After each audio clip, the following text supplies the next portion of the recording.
We arrange the pieces, and before long we are sending pawns charging to their inevitable fates. I take my time and intently examine each move and its consequences, nostalgia for the game taking second place to the matters at hand. For a time, the game is a lengthy battle of attrition, but I spot an opening and tear a line in her defence. A few moves later, her king is cornered by several of her pieces. Checkmate. You're not bad at this, are you? An honest appraisal. Her technique is pretty good, but several times I was able to exploit her lack of prediction. I pick up a piece and examine it. It looks relatively new, yet worn for its age. I guess not. Does Lily play? The absence of Hanako's question causes me to think about my question. A bit. This is the first time I've played against someone other than her, or... Oh, you play board games on your own. That's incredibly sad and lonely, and I do that. Yeah. Or... She cuts herself off abruptly, leaving the answer hanging in the air. Someone she knew before coming to Yamaku, maybe? Possibly. Well then, I'm honoured to have played against you. Can we play again? She asked if she were asking me to cut off my own hands. The spirit of competition's gotten into her? Sure, though don't expect me to go easy on you this time. Not that I was before, mind. She seems to appreciate the competitive tone. Same here. As we're setting up the pieces, there is a noise at the door. Good afternoon. Lily. Oh, hey there, Lily. Are you finished? Oh, you both are here? Wonderful. At any rate, our teacher managed to round up some extra help, so I was able to leave. Have you been here since you left? Pretty much. We've just been playing a bit of chess. Would you like a cup of tea? Actually, I think it may be a good idea to go outside for a little while. The instant drop in Hanako's face shows her objection to this plan, even though she says nothing. I feel strangely compelled to voice what is plainly in view on her face, but Lily can't see. I kind of think we should just stay here. Really? It's so crowded here that I was thinking we should leave the school and head for the local tea house. You mean that the Shanghai? Of course, with everyone at the festival, it should be practically empty. Tea house? Oh, that's right. You probably don't know of it. There is a tea house not far from here, which we go to every so often. Sounds like a plan. Hanako, what do you think? Hanako jumps a little at being forced into the conversation, but at least she seems less distraught than before. If it's the Shanghai, I think it'll be nice. Well then, it's settled. Let's be on our way. Hanako and I rise from the table and our preempt chess game. Before I can do anything, Hanako has poured the pieces into a small container and placed the board away. Looks like we're ready now. Please, lead on. Hanako moves to Lily's side and we venture onto the school's corridors. The pair leads me through a series of unfamiliar doors and we emerge on the side of the building opposite of the festival grounds. Insulated by the heavy stone of the building, the noise from the crowd has faded to a murmur. Strange. I thought that most people would be beginning to leave by now. They're probably here to view the fireworks. Oh dear, fireworks. Fireworks? Yes, apparently the school puts on quite a show. A lot of people come from town just to watch them. Lily's decision to leave the school grounds seems to make sense now. Hanako would probably have a hard time with the whole town descending onto the school. Or ascending, as the case may be. For the second time since arriving at Yamaku, I find myself walking down this road with Lily. Only now that I can barely hear the incessant noise of the festival do I realise how loud it was. I can hear my ears ringing slightly in the still evening air as they recover from the day's assault on them. Hanako clings to Lily, but still manages to guide her along the road. That, and avoiding the occasional gaze from curious pedestrians, appears to be completely sap her constitution. She rarely raises her focus from the ground in front of her, nor does she utter a word. Lily, on the other hand, maintains her prim and proper persona, just as she does in school. It's obvious she purposely puts effort into her appearance, rather than hiding it as Hanako does. It's striking how different they are in their way of holding themselves outside of Yamaku's grounds. That said, it's obvious in both their cases that they do visibly change. Inside Yamaku, everyone is special, which negates the specialness of it. But once we venture outside the school gates, we return to the status of outsider and generic labels. Especially when we are still in school uniform, it's like hanging a sign around your neck challenging people to figure out what is wrong with you. I'm surprised that so many of the students keep it on. Then again, with canes and wheelchairs common among the students, I guess it's not really that much of a giveaway. Or maybe I'm the only one that sees this as stigma. Maybe you get used to it after a while, like any other school uniform. The tea house seems fairly standard from the outside, just an ordinary building with typical signs decorating the entrance. It looks like the type you'd walk by without a thought. Type of place, sorry. Just another generic cafe in a sea of thousands. If Hanako hadn't steered Lily into the entrance, I would have continued on down the road without ever knowing that it existed. Inside the tea house, it takes on a more traditional feel. Everything seems to have been made from the same lump of timber, from the counter and benches to the high-backed booths around the walls. But the most striking feature of the room is the lack of life. I think I can faintly hear something bubbling away in the background, but otherwise the room is silent. Without any direction, we simply wait near the entrance, politely obeying the "Please wait to be seated" sign. Is this place closed or something? Hi, Yuko! The sound of a chair falling over it's definitely Yuko, echoes throughout the empty room, and a head shoots up from inside a booth. I wasn't asleep! Welcome to the Shanghai! Yuko, dressed in a pastel apron and clutching a menu, rushes to greet us.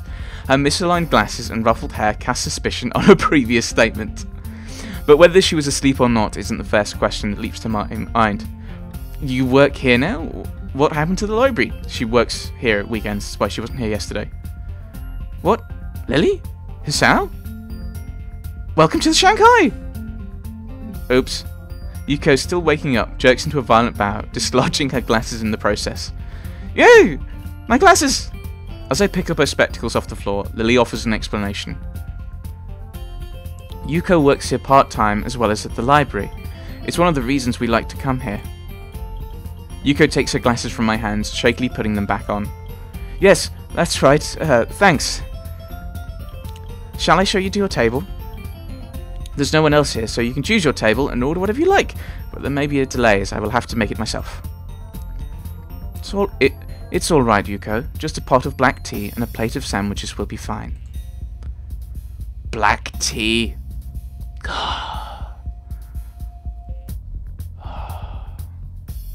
Sorry. Actually, no. I'm thinking in Britain. I'm thinking in English. So you have black tea and white tea, which is tea with milk, and tea without milk. Tea without milk is black. Tea with milk is white, although it's kind of slightly more of a brown colour. We just hate people. The English language just hates people. But I think, because this is Japan, there'd probably be green tea and black tea. And green tea would be tea that's green, and black tea would be slightly more traditional Englishy stuff. I think. I might be horribly wrong there. Alright. Right. I'll get right onto that. Yuko hurries off to the back of the cafe, leaving us still standing at the entrance. She pushes the swinging half doors open before realizing that she hasn't actually seated us. Oh, I'm sorry, please sit wherever you'd like. I'll be right back. Following her advice, I lead Lily to the nearest booth as Hanako follows. As I begin to sit next to Lily, I realize how appropriate this place is for Hanako. The high-backed booths totally separate you from the rest of the room, and it doesn't look like it gets all that many customers. All of the furnishings, from the cushions on the benches to the condiment holders, look dated but aren't overly worn. I wonder if Lily deliberately selects places like this to take Hanako. She seems like the type that would go to lengths to cater to Hanako's unique predicament. So, Hisao, I didn't know you played chess. Well, not very well, but I do know how to play. I suppose the obvious question would now be, who won? Lily's innocent smile makes me hesitate. I don't really want to look like I'm lauding my victory over Hanako. Hisao did.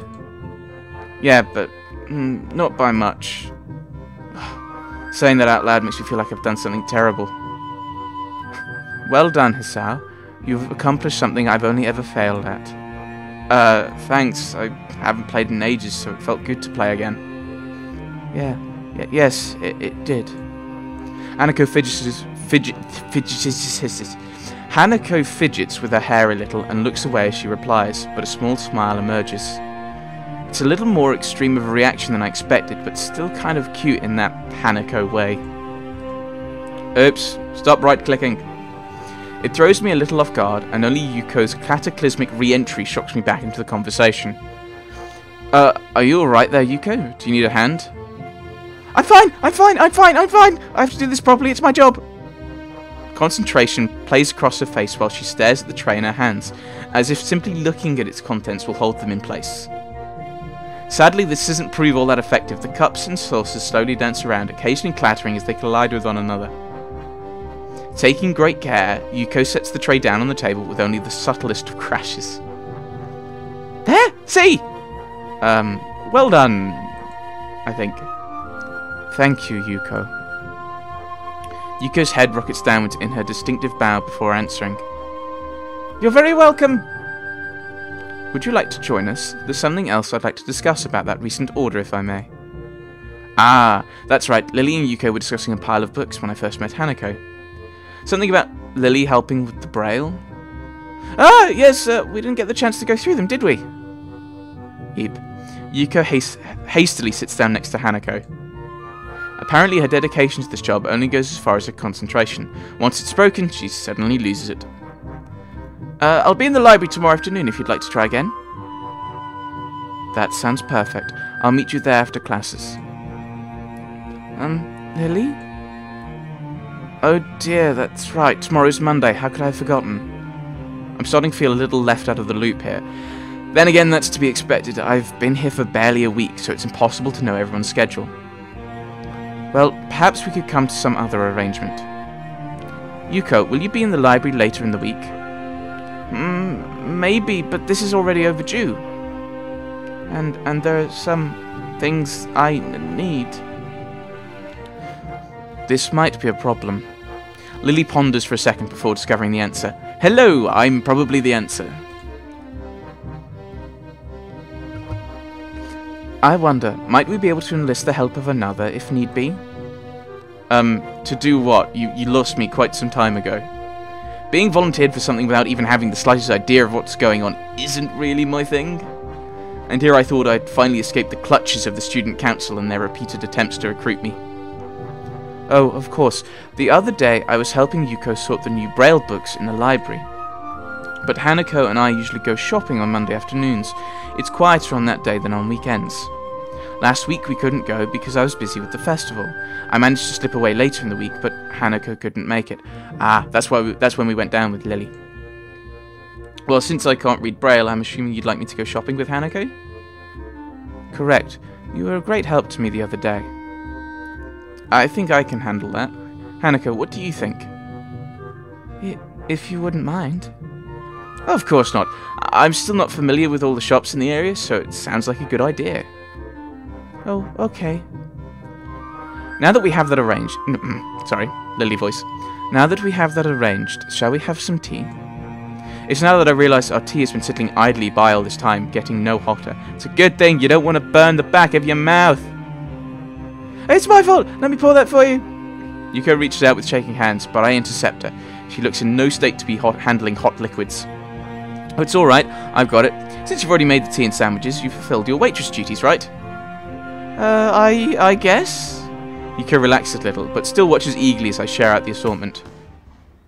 As I'm about to bite into the sandwich, a low, loud rumble can be heard, along with a flash of light from outside.